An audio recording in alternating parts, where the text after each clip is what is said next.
Lakehurst, New Jersey, 7:25 in the evening, May 6th, 1937. Delayed by storms, the airship Hindenburg was finally preparing to land. Passengers peered down looking for familiar faces as the ship turned for the final descent. Water ballast was released to bring her into trim. Engines were reversed from idle ahead to idle astern. Winchmen paid out handling lines to the ground crew. Tragedy is seconds away. The mystery is, was it an accident or sabotage?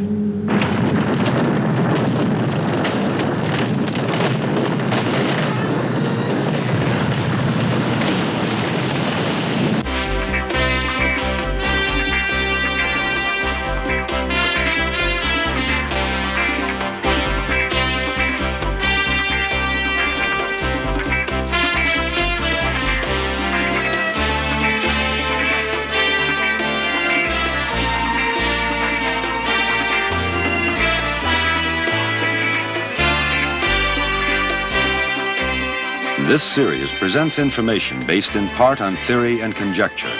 The producer's purpose is to suggest some possible explanations, but not necessarily the only ones, to the mysteries we will examine.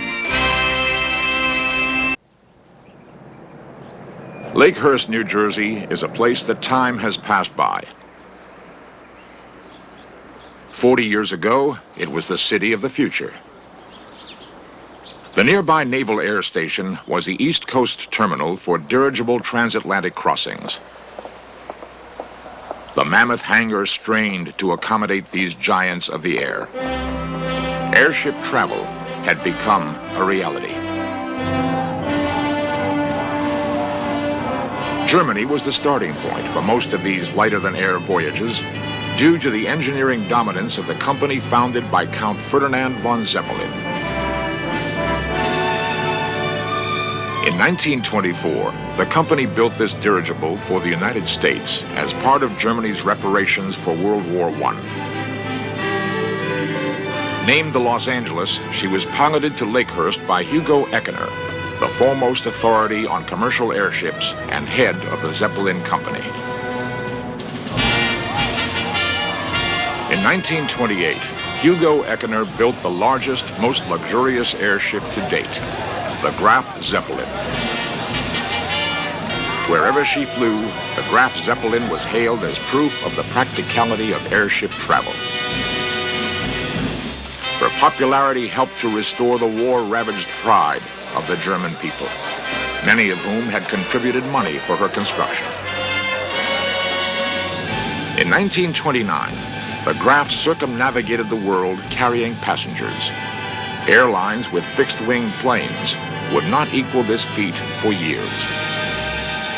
She established a regular schedule of flights from Germany to Brazil years before transatlantic airplane service.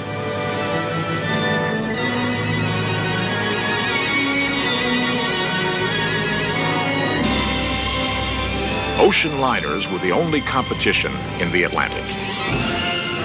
Hugo Eckener felt confident his dirigibles could cut the transatlantic crossing time to 2 days. But he would need a new airship, one larger and faster than the Graf Zeppelin.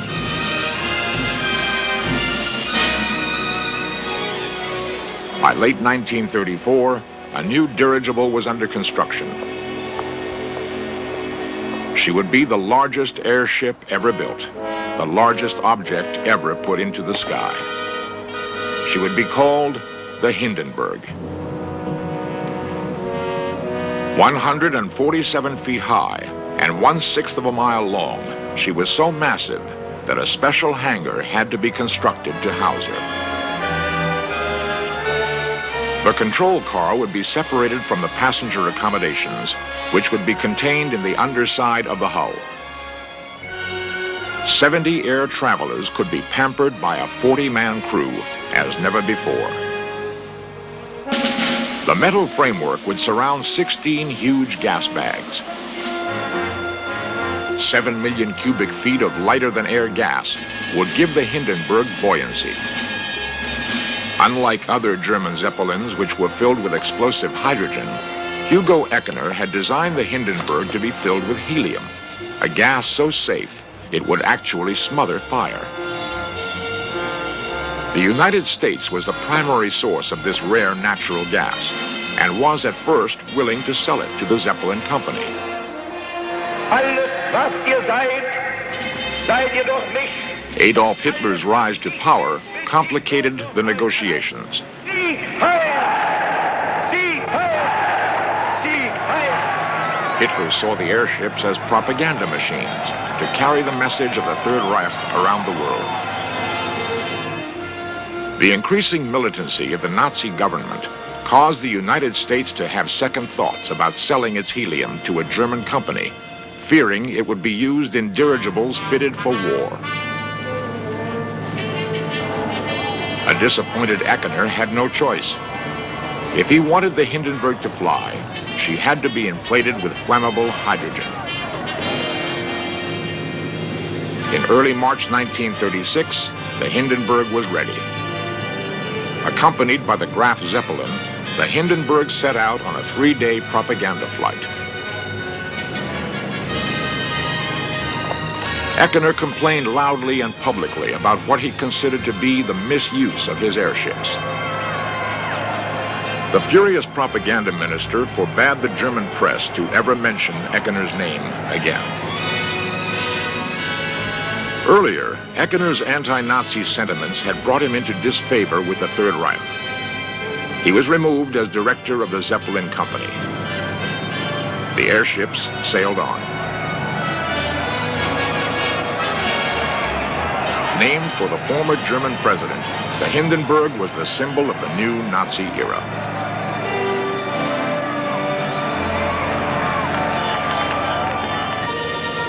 The 1936 Olympics were to be a showcase for the master race.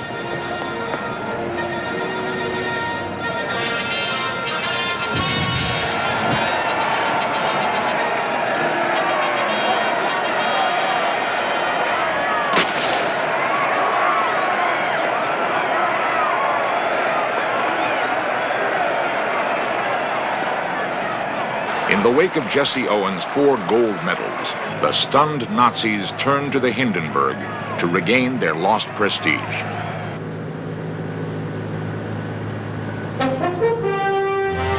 In 1936, the Hindenburg made 10 flights from Germany to the United States.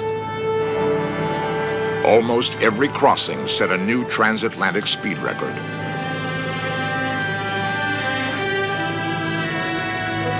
In her first year, the Hindenburg logged almost 200,000 miles, carrying over 2,600 passengers. Docking at Lakehurst, the Hindenburg was reunited with her smaller sister ship, the Los Angeles. Eckener's joy in the Hindenburg's success was dampened by the fact that she was now piloted by Captain Ernst Lehmann, the new head of the nationalized Zeppelin company. In spite of increasing international tensions, the Zeppelin company established an ambitious passenger schedule for 1937. 18 flights from Germany to Lakehurst were planned for the Hindenburg.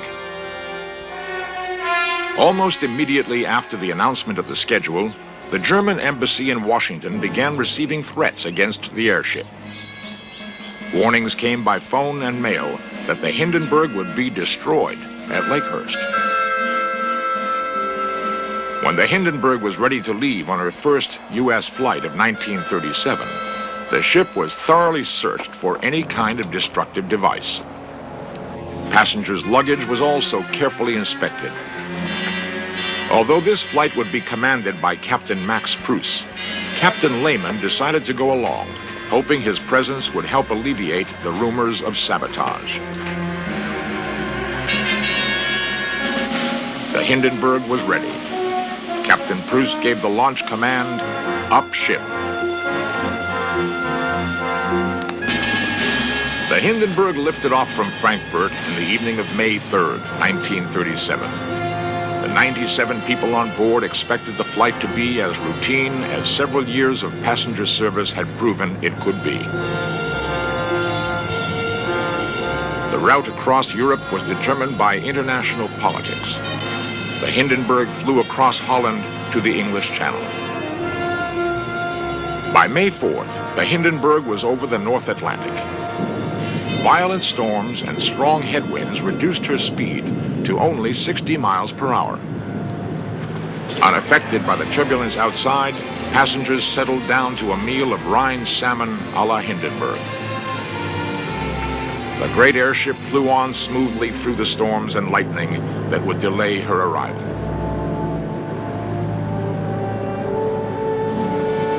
In the afternoon of May 5th, the cloud cover broke long enough for passengers to catch a glimpse of North America, the southern tip of Newfoundland. Throughout the night, the Hindenburg sailed down the Canadian coast, headed for the United States. The morning of May 6th found the Hindenburg over a foggy Boston, 10 hours behind schedule. As she flew further south, the clouds cleared. The Hindenburg came to New York City in bright sunshine.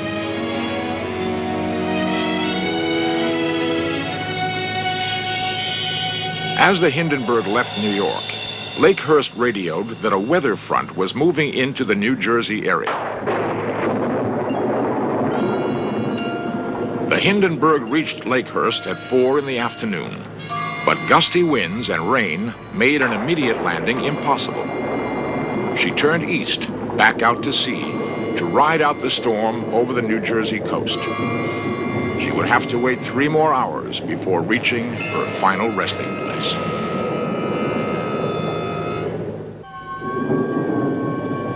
"5 p.m., May 6th, 1937.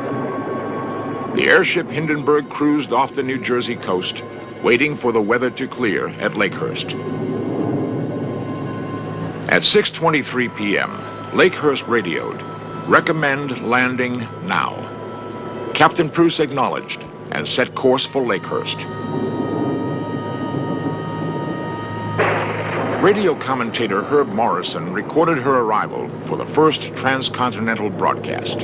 Well, here it comes, ladies and gentlemen, and what a great sight it is. A thrilling one.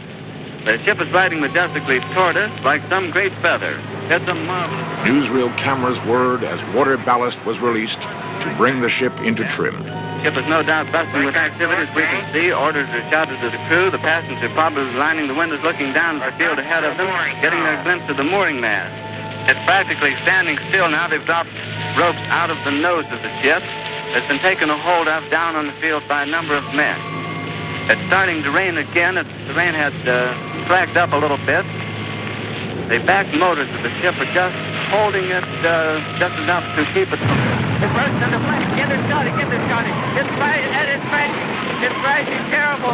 Oh, my, get out of the way, please. It's bursting into flames, and it's falling on the mooring mast, and all the folks between us. This is terrible. This is one of the worst catastrophes in the world. Oh, it's flames running 400 or 500 feet into the sky, and it's a terrific crash, ladies and gentlemen. The smoke and the flames now, and the flame is crashing to the ground, not quite to the mooring mast. All the humanity and all the passengers screaming around it. I told him I can't talk to people. His friends are on there. I can't talk, ladies and gentlemen. Honest, it's just laying down massive smoking wreckage. And everybody can hardly breathe and talk and screaming. Lady, I'm sorry. Honestly, I can hardly breathe. I'm going to step inside where I cannot see it. Johnny, that's terrible. Listen, folks, I'm going to have to stop for a minute because I've lost the voice. This is the worst thing I've ever witnessed.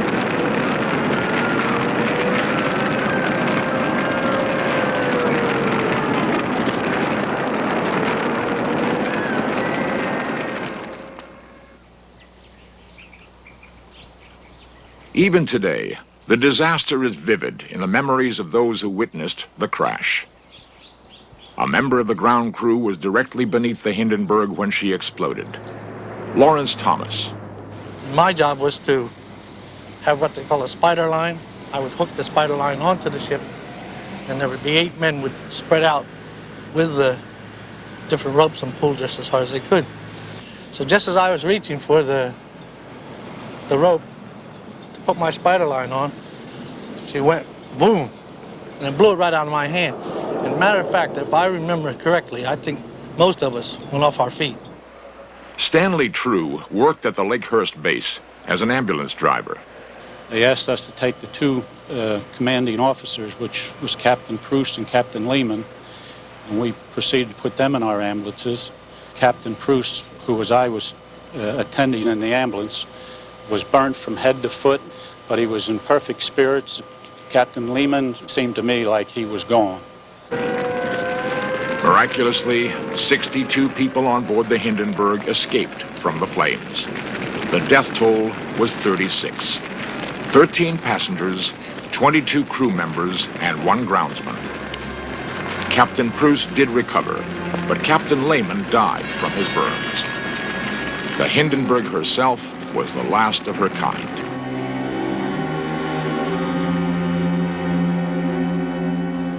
The 13 passengers killed in the Hindenburg crash were the only passenger fatalities in the Zeppelin Company's 30-year history.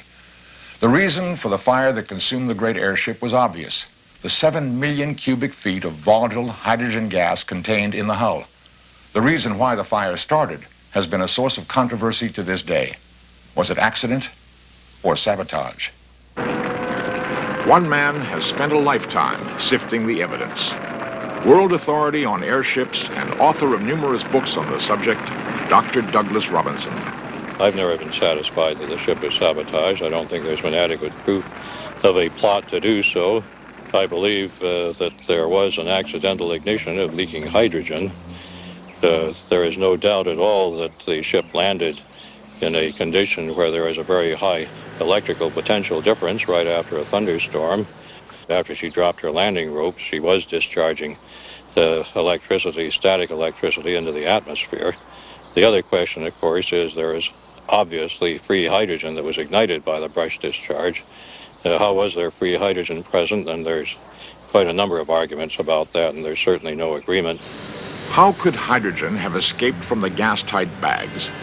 How could it have ignited? Theories were debated immediately after the disaster at a board of inquiry convened by the U.S. Department of Commerce.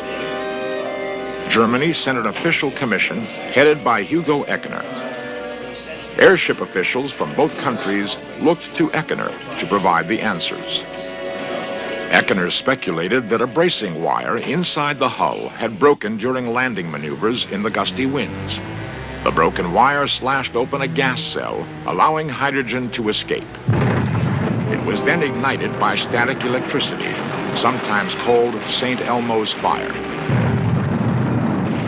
Eckener's theory was accepted as the official conclusion by both American and German investigators. Everybody involved in the accident investigation assumed that there had been St. Elmo's fire, but nobody had actually seen it among the witnesses who appeared. I think this was because they were all standing underneath the ship and couldn't see what was going on top. But quite a few years ago, I interviewed a couple who were standing outside the main gate of the air station and had quite a different view of the disaster. They were about a quarter mile away. They saw it silhouetted against the evening sky, and both of them observed a dim blue flame flickering along the full length of the top of the ship, and even had time to exchange some remarks about it before there was a sudden yellow flaming burst of burning hydrogen just ahead of the upper fin.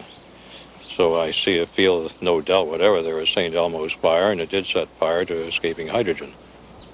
Many present at the Board of Inquiry, however, disagreed. They argued that the ship had been subjected to much greater stress without wires breaking, and that St. Elmo's fire was not powerful enough to ignite hydrogen gas. They believed the Hindenburg had been destroyed by another cause: sabotage. I spent a morning with Captain Proust, the captain of the Hindenburg at the time of the fire in 1957. He by then had convinced himself that the ship was sabotaged and insisted that a particular passenger had used various excuses to be in the tail of the ship to plant a bomb. The sabotage threats received by the German embassy before the Hindenburg took off were brought up in the testimony at the inquiry in 1937, but they were not pursued. Because official investigations were clouded by diplomatic considerations, it may never be known whether the Hindenburg was destroyed by accident or by sabotage. Either way, it is likely that there would have been no fire if the ship had been filled with helium instead of hydrogen. Had it not been for the strained international politics of the 1930s, the tragedy of the great airship Hindenburg might never have occurred.